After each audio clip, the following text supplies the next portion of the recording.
वक्फ कानून और मुस्लिम उत्तराधिकारी नियमों को लेकर चल रही बहस के बीच अब सुप्रीम कोर्ट एक अहम और संवेदनशील मुद्दे पर विचार करेगा।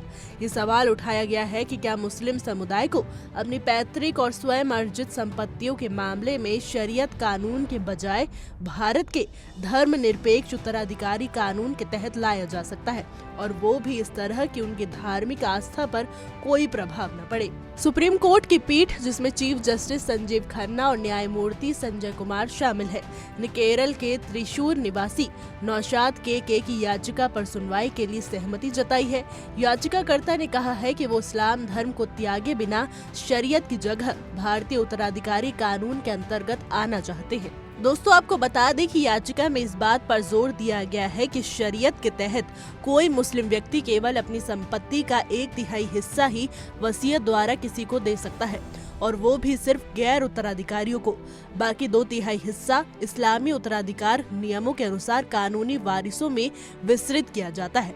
इस व्यवस्था से कोई भी विचलन तब तक मान्य नहीं होता जब तक सभी कानूनी उत्तराधिकारी सहमति न दे दे। याचिकाकर्ता ने यह भी तर्क दिया है कि इस्लामी उत्तराधिकार नियमों का अनिवार्य अनुप्रयोग संविधान के अनुच्छेद 14 यानी समानता के अधिकार का उल्लंघन करता है। उन्होंने कहा कि अन्य समुदायों को जितनी वसीयत की स्वतंत्रता है उतनी मुसलमानों को नहीं दी जाती। यहाँ तक कि विशेष विवाह अधिनियम के तहत विवाह करने वाले मुस्लिमों को भी यह स्वतंत्रता प्राप्त नहीं है। इससे एक मनमाना और भेदभावपूर्ण वर्गीकरण उत्पन्न होता है। नौशाद ने याचिका में अनुरोध किया है कि न्यायालय विधायिका को यह निर्देश दे कि वो धार्मिक पहचान की परवाह किए बिना सभी नागरिकों को वसीयत संबंधी समान नियम सुनिश्चित करने के लिए आवश्यक संशोधन पर विचार करे।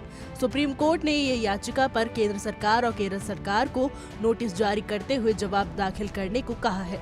साथ ही इस याचिका को समान मुद्दों पर लंबित 2 अन्य याचिकाओं के साथ संलग्न कर दिया गया है। इसमें पहली याचिका एक्स मुस्लिम ऑफ केरल की महासचिव सफिया पीएम की है, जिसमें उन्होंने खुद को एक नास्तिक मुस्लिम महिला बताया और कहा कि वो भी अपनी पैतृक संपत्ति का निपटारा शरीयत की बजाय धर्मनिरपेक्ष उत्तराधिकारी कानून के तहत करना चाहती है। वहीं दूसरी याचिका 2016 में कुरान सुन्नत सोसाइटी द्वारा दाखिल की गई थी, जो अभी भी सुप्रीम कोर्ट में लंबित है। इस बीच केंद्र सरकार ने भी सुप्रीम कोर्ट को आश्वस्त किया है कि वो 5 मई तक वक्फ की संपत्तियों को वक्फ बाय यूजर के तहत न तो अधिसूचित करेगी, न ही केंद्रीय वक्फ परिषद या बोर्ड में कोई नई नियुक्ति की जाएगी। अब इन तीनों याचिकाओं पर एक साथ सुनवाई होगी, जिसमें मुस्लिम उत्तराधिकार कानून और धार्मिक स्वतंत्रता बनाम संवैधानिक समानता के बीच संतुलन की बहस और तेज हो सकती है। हमारी आज की रिपोर्ट में बस इतना ही।